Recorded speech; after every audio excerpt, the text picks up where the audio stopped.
இது படம் எப்படி இருக்கு? படம் அல்டி சூப்பரா இருக்கு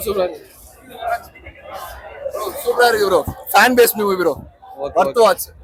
மாஸ் வாய்ஸ் வரல. செம்ம மாஸ்டர். அவரை பத்தி யாரும் பேசக்கூடாது. ரெட்ரோ படம் சூப்பரா அமைஞ்சிருக்கு. படம் அருமையா வந்திருக்கு. இந்த சூர்யாவுக்கு இது ஒரு திருப்புமுனை படமாவும் அமையும். எல்லாருமே பாக்கலாம் ப்ரோ. ஃபேமிலி ஆடியன்ஸ் வேற படம். ஐயோ வேற மாதிரிங்க இந்த படம். எவனா நல்லா இல்லைன்னு சொல்லுங்க, அவனை அடிக்கலாம் போயிட்டு. என்ன ப்ரோ படம் சூப்பரா இருந்துச்சு ப்ரோ. தொண்டை கட்டிக்கிச்சு ப்ரோ, பேச முடியல. அது ஃபேமிலி சப்ஜெக்ட் தான். ஃபேமிலி சப்ஜெக்ட் வந்து கரெக்டான வேல வந்து எப்படி ப்ரெசென்ட் பண்ணிட்டாப்ல. அந்த ப்ரெசென்டிங் வந்து பாத்தீங்கன்னா வந்து யாருனாலுமே பண்ண முடியாது.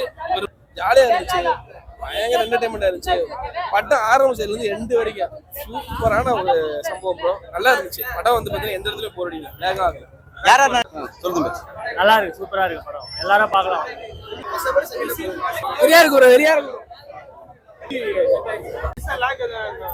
லேக்ன்றது கிடையாது ப்ரோ. லேக்ன்ற எழுத்து கூட கிடையாது ப்ரோ. லேக் எங்க ப்ரோ? லேகே கிடையாது ப்ரோ.